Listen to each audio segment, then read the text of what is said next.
นางแดงเป็นหญิงชราที่มีอายุยืนที่สุดในหมู่บ้านเมื่อสมัยสาวๆนางแดงเป็นคนที่แข็งแรงและขยันขันแข็งมากตอนที่ยังไม่ออกเรือนก็ช่วยพ่อแม่ทำนาเลี้ยงควายและเลี้ยงน้องเมื่อแต่งงานออกเรือนไปแล้วก็ช่วยสามีที่ชื่อว่าในผลทำไร่ทำนาแถมยังเลี้ยงลูกด้วยตัวเองอีกและลูกของนางก็เป็นเด็กดีขยันขันแข็งกันทุกคนนาของนางแดงและตาผลอยู่ห่างออกไปจากหมู่บ้าน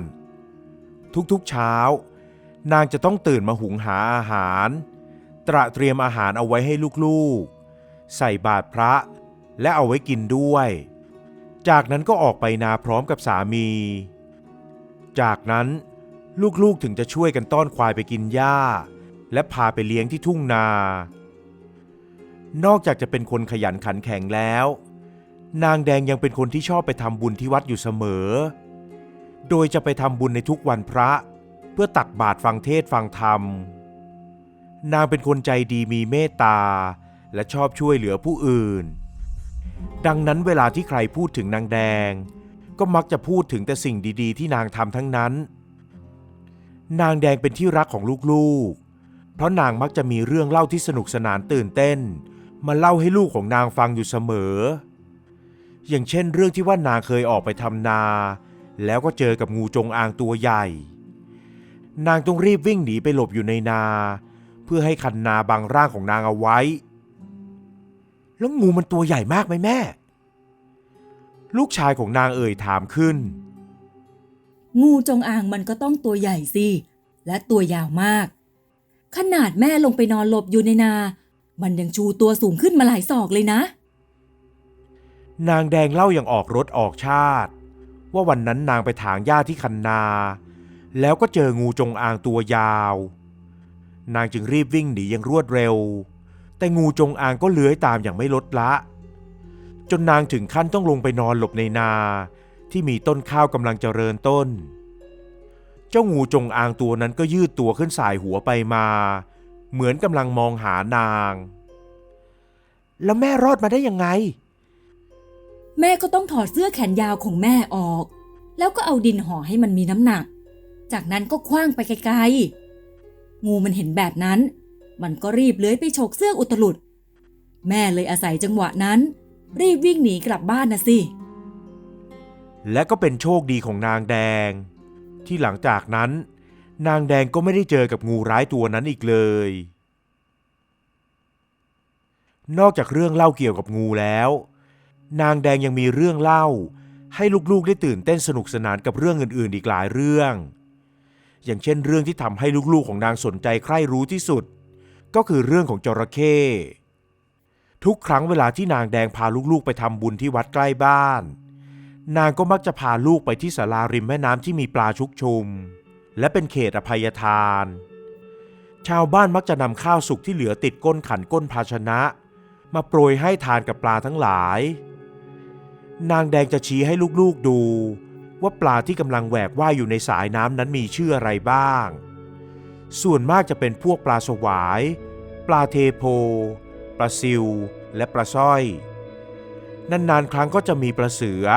ที่มีลวดลายเหมือนเสือมาว่ายน้ำอวดโฉมให้ดูบ้างแต่มันก็มีปลาบางอย่างนะที่เราจะไม่ได้เห็นมันมาว่ายอยู่บนผิวน้ำแบบนี้นางแดงเล่าให้ลูกฟังลูกๆก็สนใจสอบถามว่าปลาพวกนั้นมีปลาอะไรบ้างก็มีพวกปลาหลดที่มักจะอาศัยอยู่ตามโคลนเลนไม่มาว่ายอยู่บนผิวน้ำแบบนี้เวลาที่จะหาปลาหลดเขาจะรอให้น้ำแห้งจนเลนโคลนโผล่พ้นน้ำแล้วเขาก็จะใช้ของงอๆโค้งๆกวาดลงไปในโคลนพวกปลาหลดมันก็จะติดคอขึ้นมาอ้อแล้วยังมีปลาลิ้นหมาอีกนะชื่อปลาลิ้นหมาทำให้ลูกๆของนางแดงตาโตสนใจอยากจะรู้เรื่องราวของพวกมันมากขึ้นเป็นต้นว่าหน้าตาของมันเป็นยังไงและกินได้หรือไม่ปลาลิ้นหมามันจะตัวแบนๆนะลูกตาของมันเล็กๆอยู่ห่างกันปากมันเล็กนิดเดียวมีรูจมูกเป็นท่อๆตัวมันมีทั้งลายตรงแล้วก็ลายจุดแต้มด้วยนะลูก ถ้าจับมากินตอนหน้าหนาวก็จะอร่อยมาก หรือไม่ก็เอาไปทำปลาเค็มตากแห้งก็อร่อย เรื่องราวลักษณะของปลาลิ้นหมาและที่อยู่ของมันที่ชอบอยู่ตามโคลนเลนก้นแม่น้ำว่าน่าสนใจแล้ว แต่ยังมีเรื่องที่ทำให้ลูกๆสนใจมากกว่านั้น คือเมื่อนางแดงเล่าถึงเรื่องที่ผู้เฒ่าผู้แก่บอกต่อๆกันมา เขาเชื่อกันว่า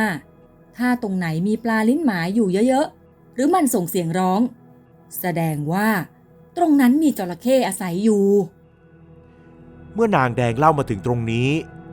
ลูกๆของนางก็พากันตาโต ร้องอุทานออกมาด้วยความรู้สึกเหลือเชื่อ จริงเหรอแม่ แล้วแถวนี้มันมีปลาลิ้นหมาบ้างไหม ลูกชายอีกคนหนึ่งของนางเอ่ยถาม คนเก่าคนแก่เขาก็บอกว่ามีนะลูก แถมยังมีเรื่องเล่ามากกว่านั้นอีก ว่ามันมีโพรงถ้ำจากแม่น้ำนี้ลอดไปจนถึงใต้โบสถ์ด้วย เขาว่าจระเข้มันเข้าไปในโพรงนั้น แต่ไม่รู้ว่าโพรงนี้ไปสุดที่ตรงไหน วันนั้นลูกๆของนางยังรบเร้าให้เล่าเรื่องของปลาลิ้นหมาและจระเข้ให้ฟังอีก นางแดงก็เล่าให้ลูกฟังตามที่เคยได้ยินมาจากคนเฒ่าคนแก่ ซึ่งนางเองก็อยากรู้เหมือนกันว่าจุดสิ้นสุดของโพรงใต้โบสถ์นั้นมันไปสุดที่ตรงไหน และโพรงดังกล่าวที่ปากทางเข้ามีปลาลิ้นหมาส่งเสียงร้องอยู่นั้นจะมีจระเข้จริงๆหรือไม่วันหนึ่งนางแดงและลูกพี่ลูกน้องผู้ชาย2 คนนั่นคือนายศิลป์และนายช่วยได้ออกไปที่ท้องนาเพื่อช่วยกันถางหญ้าเผาหญ้าเพื่อจะได้เตรียมทำนารอบต่อไปหญ้าที่ถูกถางนั้นมีจำนวนมากเป็นกองขนาดใหญ่ทั้ง3 คนต่างช่วยกันจุดไฟเผาจนเกิดเปลวเพลิงแดงฉานไปทั่วไอความร้อนระอุไปไกลขนาดนางแดงที่ยืนห่างจากกองไฟออกมาพอสมควรยังรับรู้ได้ถึงความร้อนนั้นและตอนนั้นนั่นเองจู่ๆก็มีอะไรบางอย่างวิ่งออกมาจากกองไฟนั้นมันพุ่งตัวเป็นแนวราบไปกับท้องนาลูกพี่ลูกน้องของนางทั้ง2 คนต่างพากันวิ่งไปดูเมื่อเจ้าสิ่งนั้นหยุดวิ่งแล้วนางแดงเองก็ออกวิ่งตามไปด้วยเมื่อไปถึงสิ่งนั้นถึงได้รู้ว่ามันคือจระเข้ตัวหนึ่ง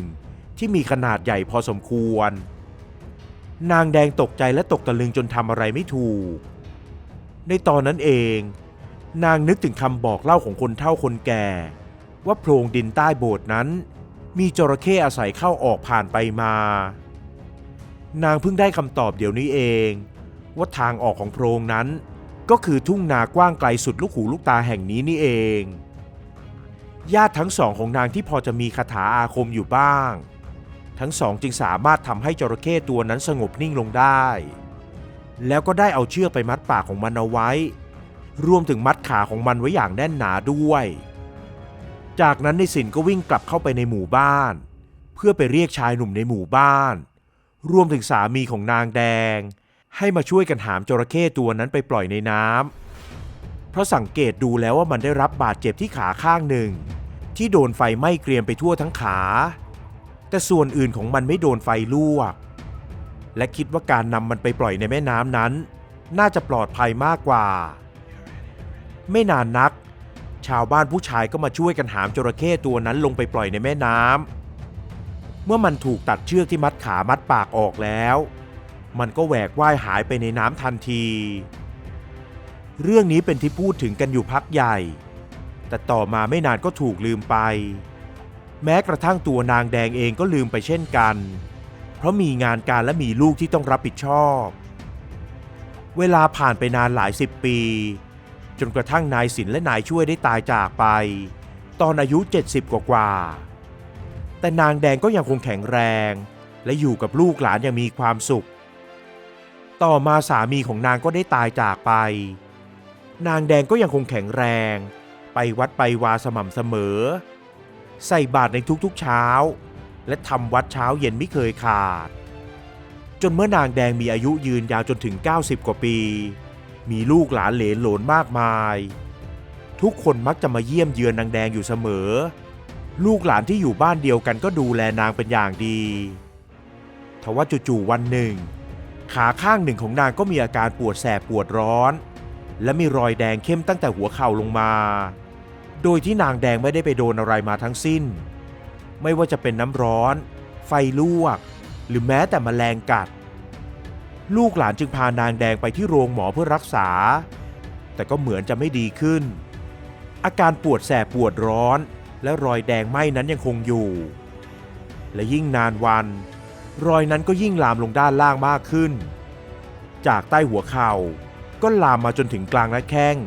และเกือบจะถึงตาตุ่มแล้วลูกๆหลานๆต่างพากันสงสัยว่าอะไรคือสาเหตุการเจ็บป่วยของนางแดงเพราะไม่ว่าจะพาไปหาหมอกี่ที่หรือแม้แต่จะลองเปลี่ยนหมอก็ยังไม่สามารถหาสาเหตุของอาการนี้ได้และอาการเจ็บปวดของนางก็ไม่ดีขึ้นเลยนางแดงอาศัยว่าที่ตนเองชอบเป็นคนไปทำบุญและชอบนั่งวิปัสสนาเวลาที่รู้สึกปวดแสบปวดร้อนที่แผลก็จะสวดมนต์เพื่อให้ตนเองสงบไม่ทุรนทุรายจากการเจ็บปวดจนน่าเวทนาวันเวลาผ่านไปอาการเจ็บป่วยของนางเข้าสู่ปีที่3และรอยแผลนั้นก็ลามมาจนถึงตาตุ่มแล้วคืนนั้นนางก็นอนหลับไปแล้วฝันเห็นญาติผู้พี่ทั้งสองของนางนั่นก็คือนายศิลป์และนายช่วย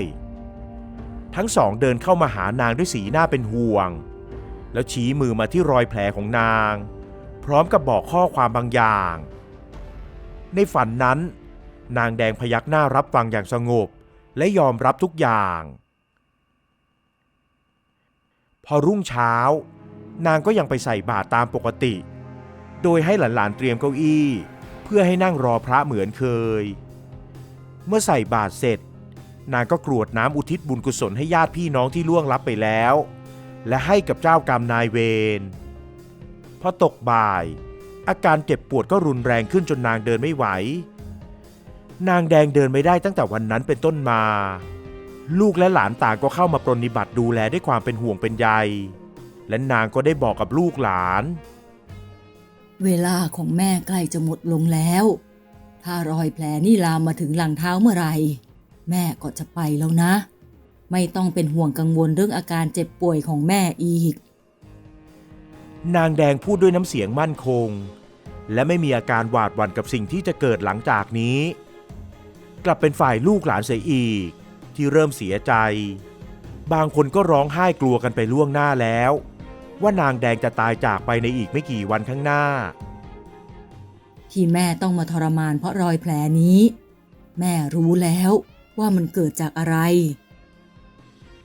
จากนั้นนางก็เล่าเรื่องสมัยสาวๆที่นางกับญาติผู้พี่เคยไปเผาหญ้าในนาจนทำให้จระเข้ถูกไฟไหม้ที่ขาเป็นแผลใหญ่แต่พี่ๆของแม่เขาตายไปก่อนตั้งแต่อายุ70 ปีเจ้ากรรมนายเวรเขาตามมาไม่ทันเขาตามทันแต่แม่คนเดียว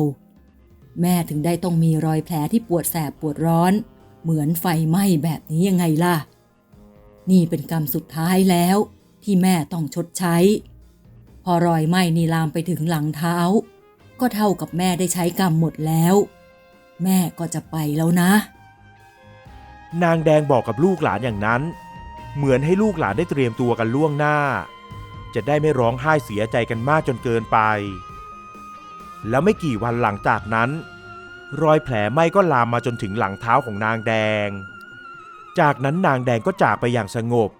ตามที่นางเคยบอกเอาไว้จริงๆทำให้ลูกๆหลานๆมั่นใจว่าเรื่องที่นางแดงพูดนั้นเป็นความจริงไม่ได้พูดเพ้อตามประสาคนแก่แต่อย่างใดและนั่นก็ยิ่งเป็นเหมือนเครื่องเตือนใจให้กับลูกหลานที่อยู่ข้างหลังได้ระมัดระวังในการใช้ชีวิตและเกรงกลัวต่อบาปมากขึ้นเพราะขนาดนางแดงที่เป็นคนใฝ่ธรรมะมันทำบุญ